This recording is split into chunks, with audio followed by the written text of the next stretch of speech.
This is my plane that I'm supposed to be getting on in about 45 minutes. Currently at LAX airport in Los Angeles. Just got a text message though, there's going to be a change of plans. Ryan Feldman, who runs the stream over at Huster, the Huster Casino live stream, wanted to know if we're still in LA. I said I'm at the airport about to take off. He let me know that he's trying to fill a seat for a game tonight that looks epic. I thought about it for about 15 minutes and decided I can't say no to this. I can't say no to this seat, can't say no to this game. I'm gonna leave the airport, go back to the casino and get in this game.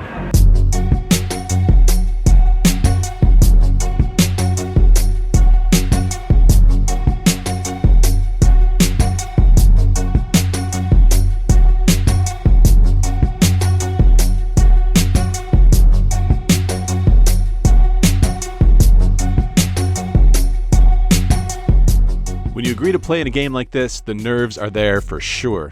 You know that in all likelihood, there's going to be a big swing in one direction or the other. So while you're excited for the opportunity for something really good to happen, you're also nervous about the potential for the opposite to happen and for it to be captured in real time on stream. But with a lineup like this, all you can do is fasten your seatbelt and hope for the best. I'll let my favorite commentator, Mark Goon, handle the introductions of all the players. Let's introduce some of the players to the table. We got Ryan Garcia, professional boxer, in seat 1. There's Adam 22, of course, host of the No Jumper podcast, one of the biggest podcasts in the music world. Yes, sir.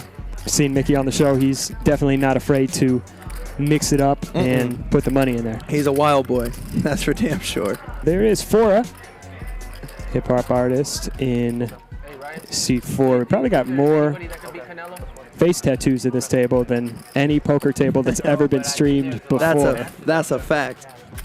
And there's Jahan Sweet, Grammy-nominated music producer. Worked with, I believe he's worked with Drake. I believe he's worked with Justin Bieber. He's got hits on hits on hits. And then we've got Richard in seat 7. Richard is not in music, but he has played on the show. Seat 8 right there, there is Andrew Neeme, who's a YouTube poker vlogger. He was actually the first, as far as I know, the first vlogger into the poker space. Really? Okay. Huge YouTube following. And, he was the one who kind of started that format and made it popular. Oh, that's awesome. So, crazy lineup today. Everybody's got big following. And should be a ton of action today. Should be a ton of action indeed. Here's a look at what stack sizes everyone's starting with. I accidentally told the producers the wrong amount before we started. I actually have 1K more than what this list says, so I'm actually in for $6,000. Action gets started here on literal hand number 1 of the show. Adam raises it up, and there's a smattering of calls before we look at the 5-4 of clubs in the big blind. Before we started, Mickey made a request that we play the 7-deuce game, but with his favorite hand instead, which is 5-4. So anytime someone wins a pot with 5-4 on any street, everyone else at the table has to pay them an extra $50. The $50 bounty from each player isn't really that big of an amount for this kind of a game, but there's definitely some ego attached to getting the job done with a 5-4 and collecting those bounties. In this spot, a call is standard, but of course, with the bounty on, a 3-bet makes a ton of sense too. I hesitate to get too out of line on hand number 1 and see if I can find a way to win it post-flop. The flop comes useless to us, but action checks all the way around. We have 5 high on the turn, but once again, action checks all the way around. The river changes nothing for us as we still have kings and queens with a 5 kicker.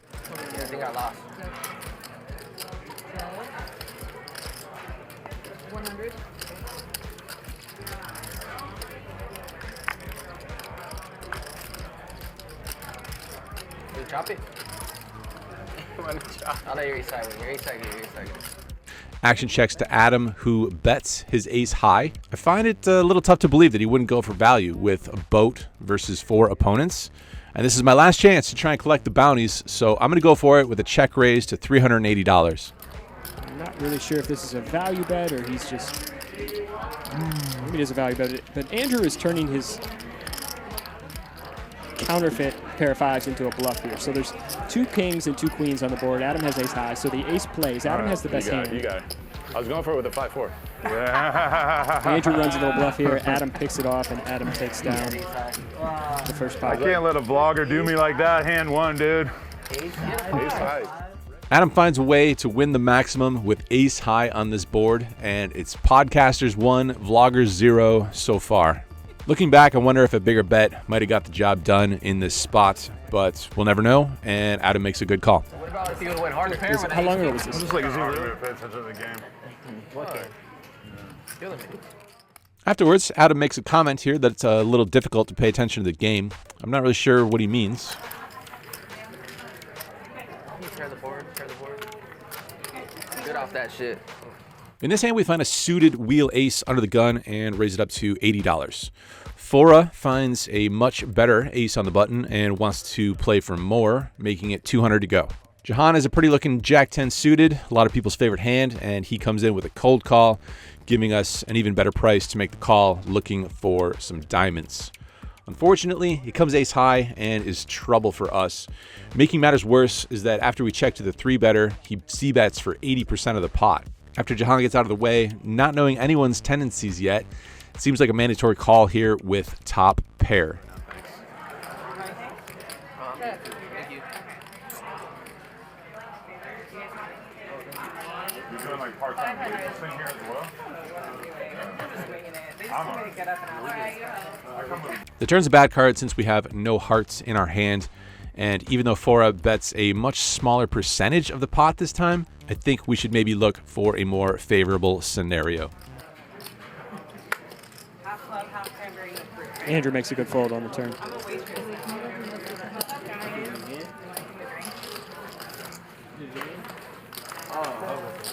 Should I show it? Don't show it. Good aim. What's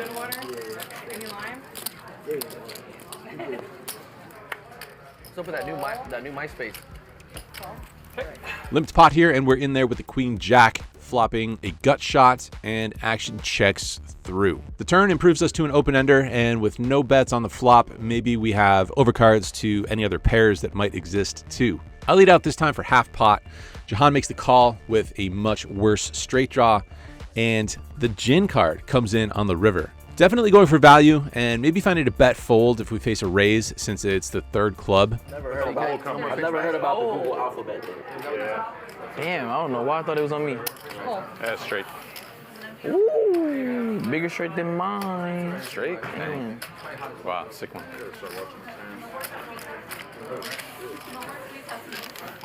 You grab that button for me? It's on you now. Obviously, seeing the cards, I wish I had bet a lot more, but happy to be on the board with a W and to have stopped the early bleeding, at least for now. Let me find out, right? Trying to share my french fries with others. I'm pretty sure. In this hand, we see a limp in first position before looking down at pocket 5s in the hijack. Overlimping is probably fine here since we're seeing some really big 3-bets in this game, but putting in the raise gives us a couple options to utilize on some various runouts. So I make it $100 to go. Fora calls out of the big blind, and Jahan makes the call as well. We whiff the flop, and it's connected a couple of different ways. So when they check to me, I decide to just check it back. Turn is a good one for our range, and when they check it to me, I can either check again, since it's tough for this hand to improve, or I can start to utilize one of those options I gave myself by raising pre-flop. He used to get me all the artists. Yeah? Yeah, I don't think I know him. Yeah. I made one of the last artists I made was Lil Nate Dogg. He was cool. Yeah. But yeah, I know a lot of them. I've never sought any artists out, to be honest with you. I've never gone out of my way. We're probably not going to get a king to fold, but if Jahan happens to have any other pair, it's not going to be a super comfortable spot for him. We also have blockers to the straight and very little showdown value, so it seems like one of the best bluff candidates we could utilize in this spot. Method Man, Ty Dolla $ign was cool. One of the worst artists that I met was Dr. Dre's son. Is he an artist? Nah, I don't know what he is. Andrew's going to get the bluff through. Yeah, he was Get Jahan to fold the best hand. horrible. And I was with Slip Capone. I was with Slip Capone time. King Queen from under the gun, standard open to $80. Ryan on my direct left makes one of those big 3-bets up to $400. None of these guys are fazed by that, and there's 2 calls before it's back to me. In a normal game, I'd probably talk about reverse implied odds and whatever, but can you imagine in the chat box on this stream if I folded this hand, just seeing what the other hands are? Oh, man. Baby. Damn, you didn't get nobody out. Sheesh. I'm kind of scared to see what happens. Can you clear the board, please? I died. Fuck. Okay. I ain't mad at it. Check. 100. 400. Call.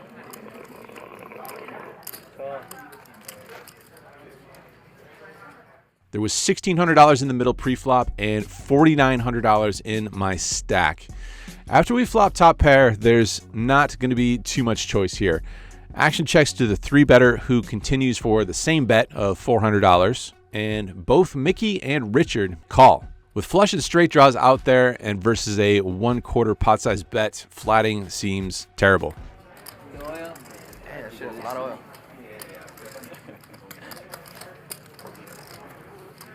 Is that 2K more behind? Oh, no, and that? Oh, you got more. Like 3K more? Something like that, right? Yeah. Yep.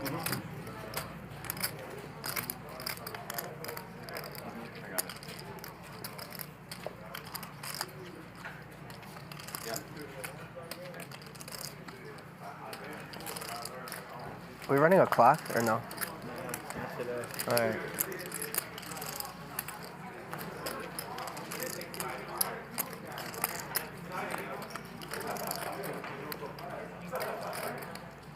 Ace, queen, both diamonds.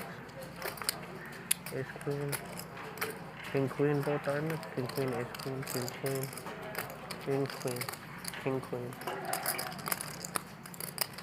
King, queen, both. Ah, god dang it. Fuck, serious? Yeah. That's what we buy in this game, right? Yeah, you can. Show me one card. Fuck, man. You got that guy out? You got him out. I'm in trouble.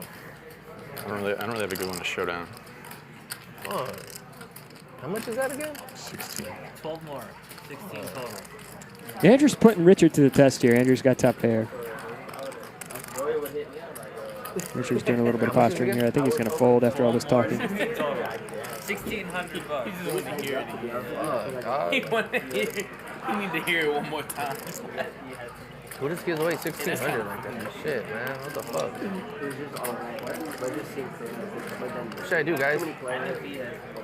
Chat? What do you suggest? Yeah. Give him a hand here. Help him out. I mean, I don't know. I feel like you're on a draw. Maybe a set, but look. Yeah. Can I see the rest of the cards? I fold. I need a deuce. There's a fold. Andrew will take it down. Andrew was begging for a call there. Top 2. He's not going to get it. That's what I said. King, queen, diamond, Ace right? 5. Yeah. The microphone. Did you hear that? Do I look like a pro now? You had to really go in the tank for that fold, huh? Yeah. See. I was putting my baby mama's Christmas on the line. Come on, man. What was it right now? She's just your baby. I didn't even have a diamond. Oh, he had a diamond. Yeah, he had a diamond. He had one diamond, right? Yeah, I think he had one diamond. When you watch this back later, you'll see I put you Hey, on. Put you on Andrew. I there. heard you say it. Let's go down to Got a Madison with question Andrew. for you if you have a minute. Let's do it. Ooh, so it looks like you're on a hot streak. We're Kinda? doing okay. All right. It's better than bad. Yeah. So I heard you had a meetup game recently. I did, yeah. With How'd my that go? co-host, Brad Owen. It was awesome. Nice. We had like 14 tables worth of people to come Ooh. out and hang out and play some poker, so And good times. that's a big crowd. I know, right? Nice. It was awesome. yeah. Somebody's popular. My co-host, Brad Owen. He's the popular one. Exactly, yeah. You're the looks. He's the substance. I'm the style. Oh, okay. I like that. Flashy. Something like that, yeah. Yeah. So how did you end up at this game today? I got a last-minute phone call from Ryan Feldman. And Oh, okay. There was a seat open, and I guess Mickey, maybe one of his buddies, couldn't make it, and I was at the airport.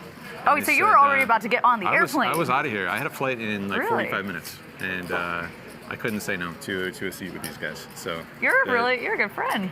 I don't know. I mean, these guys, it's like it's a fun game. You know, these guys are all like really talented in their respective fields. Yeah. And, to be able to just hang out and play a friendly game of poker with these guys is a rare opportunity. So.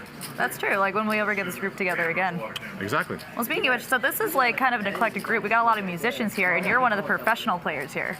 So do you think that your odds are favorable? Wink, wink. Wow, you've done your research. Yes. That's great. Just trying to plug your merch. Yeah, I mean, if we play like a long enough session, I'll like my odds. But first of all, this is only like a 4 or 5 hour session, so anything can happen. Only 4 or 5. Yeah, anything could happen in such a short time span. And I check. Check. $100 per person bomb pot here, and I get dealt a fairly miserable 5-3 offsuit. But anything is possible in life, you guys. We see a flop of 7-6-4 giving us a straight. There's 2 checks, and I'm going to bet it, going with a size of $260.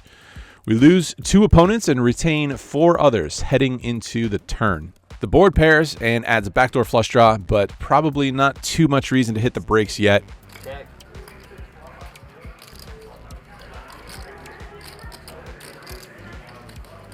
He's going to keep firing for value here on this turn. 720. Mickey with top pair and a gutter to the bottom end here. Mickey thinks about it for a real long time and eventually makes the call. And we're down to heads up going into the river here. I don't believe you. Andrew once again praying for a face card. We don't get the face card that Mark knows we're looking for as the backdoor flush draw comes in. A couple of options now. I think it makes sense to either bet small or check. Putting in a blocker bet can probably get called by a 6 or maybe a 7 like Mickey has here. I assume that's about it though. Checking potentially limits the damage versus better hands and also allows a missed 5x straight draw to try and bluff at it. So there's merits to both, and honestly, I'm not quite sure what's best. But in the end, I decide on a check, and Mickey checks back immediately, which of course means we always win here. And he's going to win a nice little bomb pot here. 3,400 going Andrew's way. That's crazy. No, oh, he flopped it. Yeah, you did. Yeah, I'm sorry. My bad. Don't disrespect my neighbor. My bad, man. Sorry about that. I wasn't really paying attention. I got your parents' glove. A little straight draw myself. Me too. But there, we all had straight draws. If I had 10-8, so if I hit a 9, I had a good. Oh, yeah. You had the nuts. Yeah. Good hand. Thanks, man. I think my hands are nicer. Do you think I was gonna bet into you on the river? Kind of identical. Maybe if you're drawing, maybe you should have a 5 or something. Maybe it's a weak check.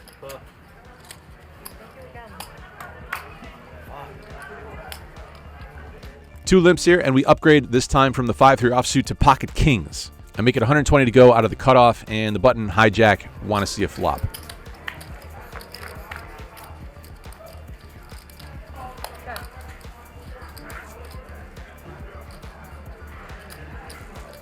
Safe flop for us, and I make a C-bet of 240. Ryan, as you can see here, with the benefit of hole card technology, is looking to honor Doyle Brunson and get me with the 10 deuce.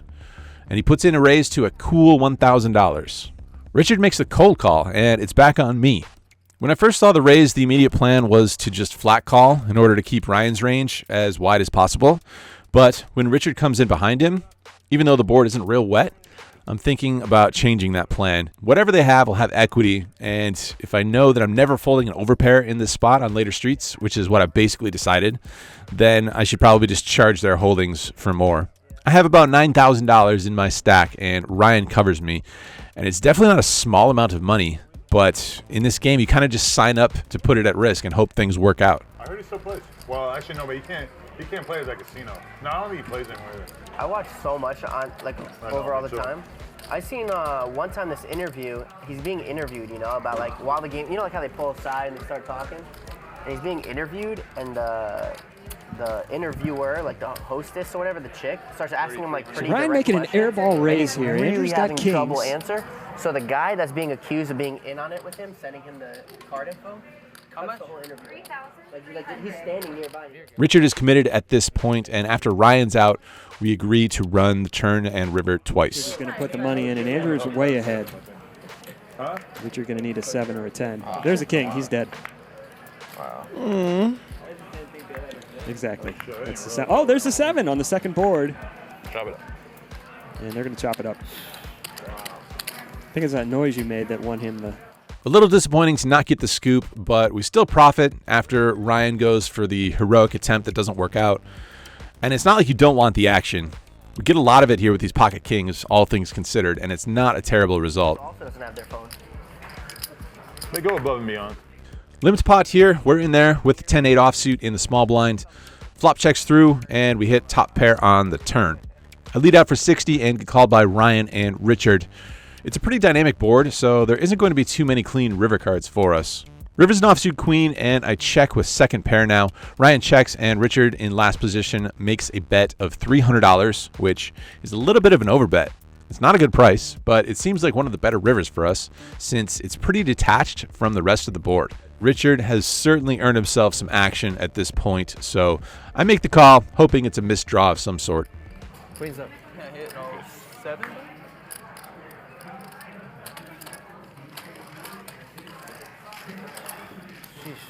The right picture as well. Right?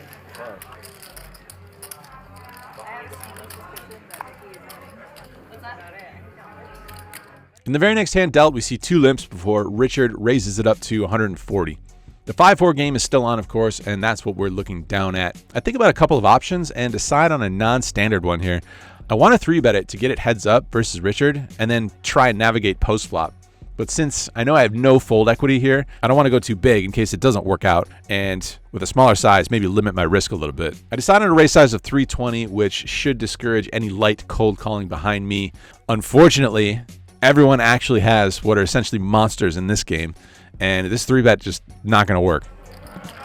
An hour ago. Andrew putting in a light 3-bet here.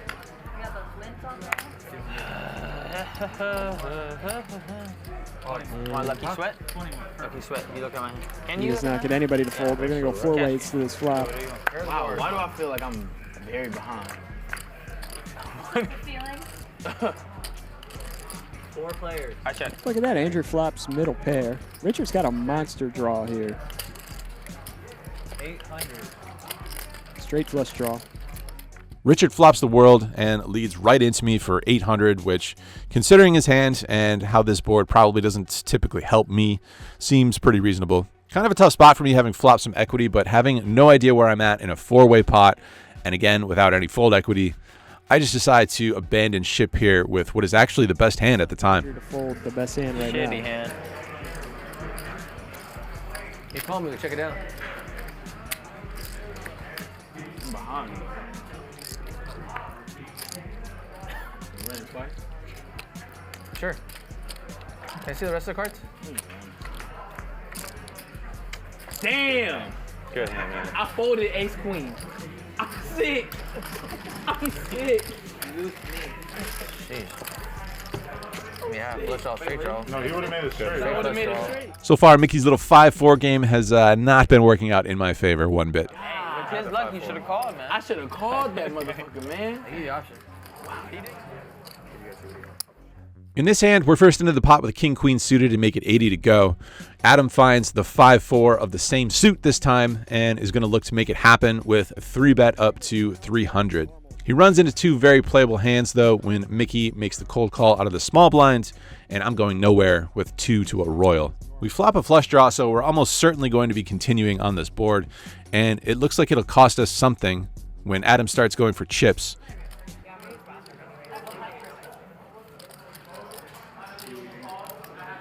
Check. But he ultimately decides to check it back.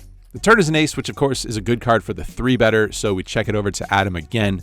I'll be going nowhere, having picked up a straight draw as well, but once again, action checks all the way through. The river is a beautiful 3 of hearts, giving us the second nuts.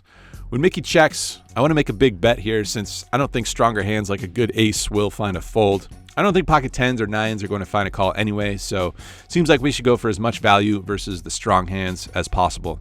I bet out for 90% of the pot.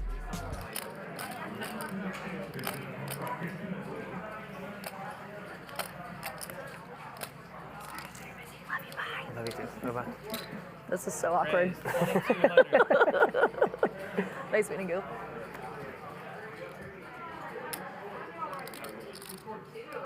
Do I get bonus money if I can put you on the right hand? I'm gonna phone.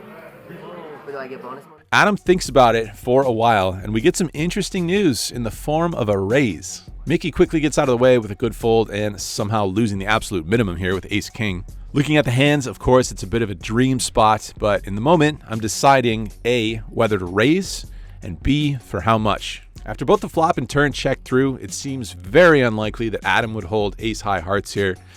It is possible, if he has a hand like ace-4 of hearts or ace-5 of hearts, that he would not c-bet versus two players, especially after turning really good showdown value with those hands. But I have to think he would find a c-bet or a delayed c-bet at some frequency here. So I'm pretty certain we should go for more value. It'd be better to have king 10 of hearts here since that would unlock the queen high flush, but these are minor details. After Adam makes it 2,200, I have about 3.5 times that bet left in my stack. I don't think I'll ever have any raise folds here, so if that's the case, I think the maximum amount makes sense. All in. Yeah, giant butt. You hear that? For how much? A giant butt. It's like her signature. Oh, fuck. I was old more able to tell. Oh wait, one with the small titties and the bigger butt. The redhead, man. Just say goodbye to her. Like 8,040? You know who else is too? My homie with all the tattoos. CJ, he is too. Bro, honestly, he might have one of the weirdest OnlyFans I've ever, like, even seen. Cause what he does. No, it's not. It's just looking around. I don't know, man. Is Andrew gonna bluff me in this spot?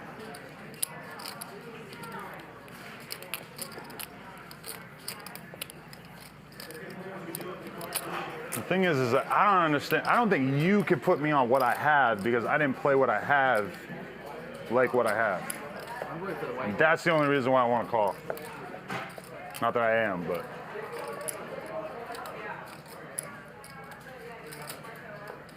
Might be the time to sign the gloves.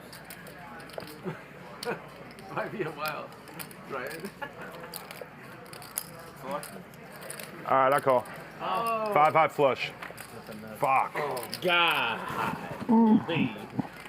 Oh, enough 4-5. I knew it. I just didn't see you checking the flush twice, dude. All right. It's a $1,040. Almost a straight flush. Yikes. You might have some money left over. For the record, I also made a straight on the river, so No, we see that. yeah. it's a sick river, Adam. Your neighbor called it. He said bonus one. Adam makes the call, which I don't blame him for. We talked about it a bit afterward, and on paper, it's almost certainly a call from his perspective.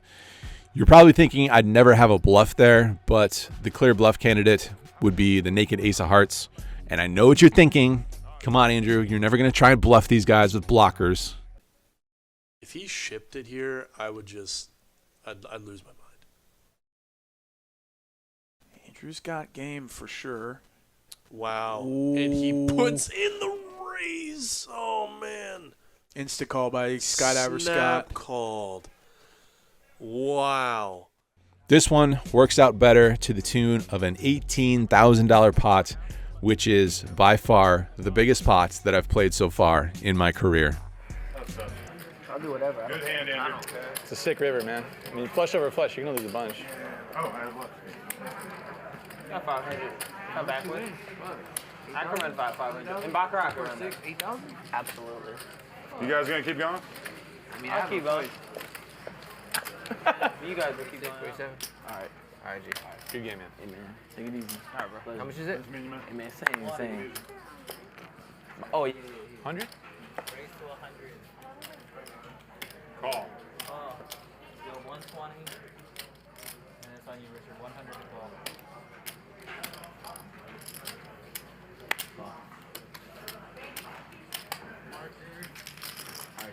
See you, man. Take it easy. In this hand, as Jahan is heading out, we raise the Jack-10 over a limp, and action goes 3 ways to a flop. Comes down King 4-4 with 2 clubs. There's a couple checks, and without too much going here multi-way, I check it back. Turn is an ace, giving us flush and straight draws, and when action checks to me again, I try and leverage our range advantage and fire at it.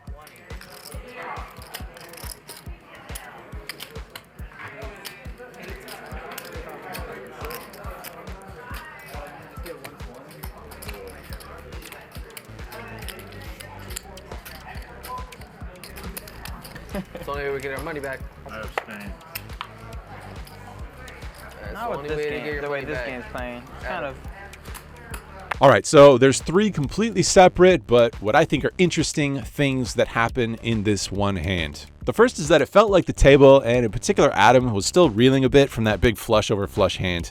So I wanted to try and explain to him something that I try and get my own head around when stuff goes badly at the poker table. It's something that I call spot variance, and I try to remind myself about it when I start questioning my own decisions and blaming myself for how it's going, and something that I think a lot of you guys watching can benefit from considering. We're playing pretty. Adam, you know how many things have to go wrong in that hand to get cooler that hard? First of all, we're playing the 5-4 game, and so you 3-bet. I'm never folding.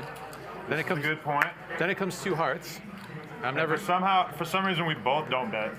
Well, I'm never folding even if you do bet. Yeah. And then I pick up a straight draw on the turn. I'm never folding anyway. And then we both make a flush on the river. He picked up a straight draw too, no? I had a gut shot, I think, on the turn, yeah. It's a good YouTube clip.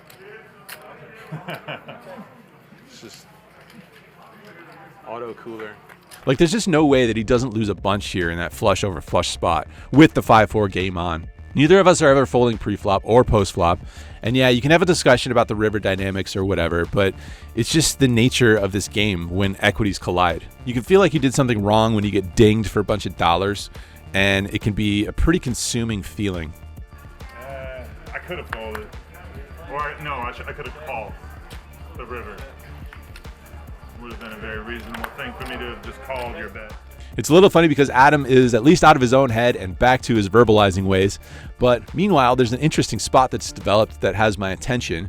And this is the second interesting thing that I wanted to mention. I had the nut flush blocker in my hand, and after action checks down to the river, I definitely want to go for it. Can't be for a small amount if I want to try and fold out 2 pair type hands, so I bet 2 times the size of the pot.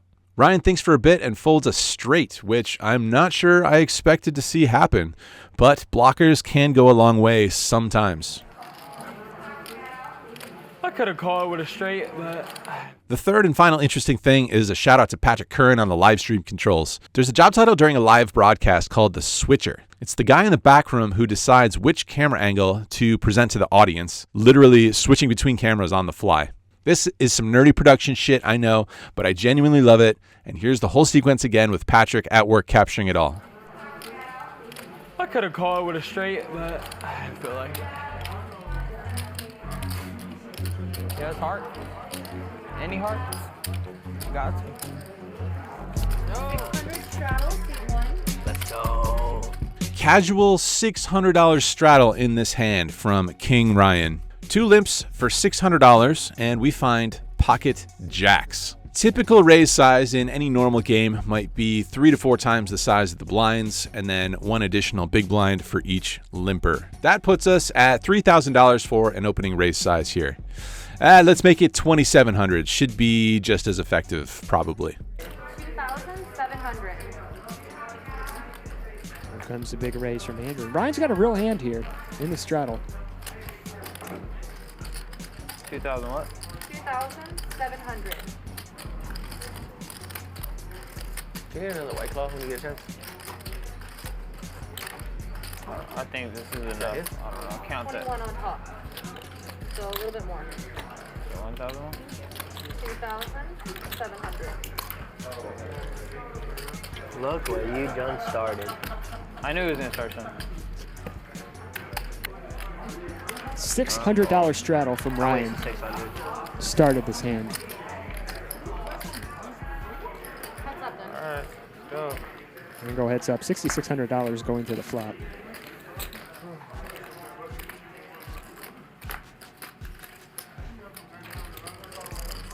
Everyone is deep stacked if this were a 10-20 game. If this were a $600 big blind game, we're super shallow. So while there's a lot of boards that are going to look sketchy for pocket jacks, and this one might typically as well. We're effectively less than 20 big blinds effective on the flop here, so it's just going to play itself. 29. I don't even have a heart working. I fold. Fold. You got 3 outs. Check. Oh yeah. Jack. Yes. That was a very similar hand to what I had when we were in the hand. I just wanted an ace, man. I knew I could. I mean, it was not a bad hand for a straddle. Yeah. Think about it, right? Considering how much dead money was in the pot that he was going for, you know. Yeah. In the world. Then he folded his aces full. What did the guy have? He never showed. He said he had ace king. That's what he said, but he doesn't believe him. My boy don't believe him. He goes, I believe you have quads. Couple of limps in this hand before Richard just open rips it for $800. There's a lot of hands that have been cut out here, but things haven't been going Richard's way, and he's obviously looking to gamble. In a normal world, when I look down at Queen Jack of Diamonds, I'm disappointed that I get shut out of any fun of participating. But things have been going really well, and I want to give action in return where I can. So I'm happy to gamble here. Ace, king, king, and he still folded his pocket aces. Stop it. Are you doing it for real? 800. Oh, 7s twice. Jeez. So Richard just going all in every hand here. Andrew's going to call with the suited Broadway. Once or twice. It's up to you. Here's what I have. Once or twice. Sorry, somebody gotta tell me. I'll let him call it. Okay, call it. 2 times, sure. 2 times it is.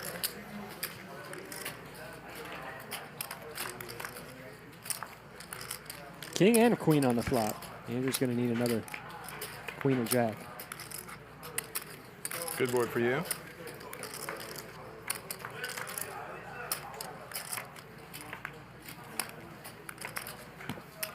And Richard's going to win both.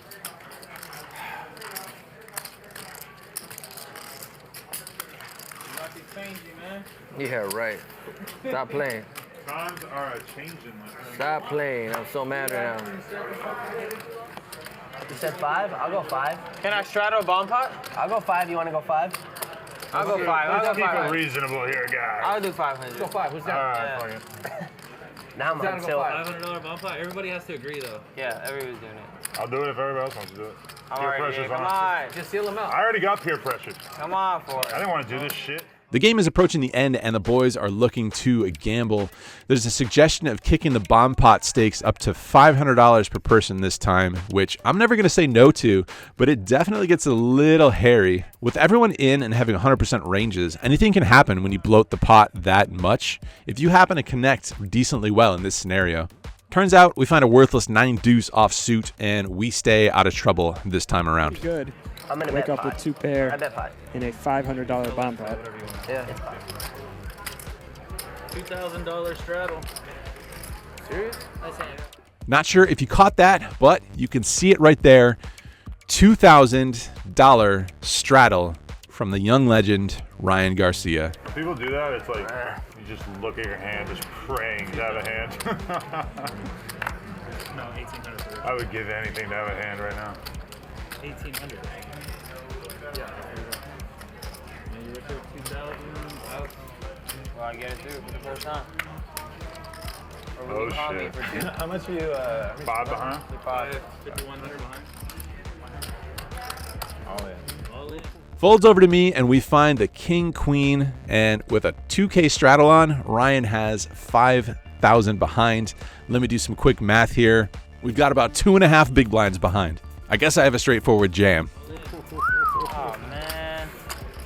Can't do it. Jeez. Can't. You should have just let me see it run out. I'm not a mathematician. I can't tell you what to do here. If you have a good hand, you have a good hand. I fold. King Queen's good. 5, 10, 9. That's got to be the He's easiest crazy. $2,000 you made. $600, $1,200 straddles on every hand. One time. If he had shown me his hand and asked to see my hand, I would have shown it and happily ran it twice with us usually chopping in this spot, but everything happened pretty quick here. And there was several times where I found a good enough hand when the stakes got massively increased.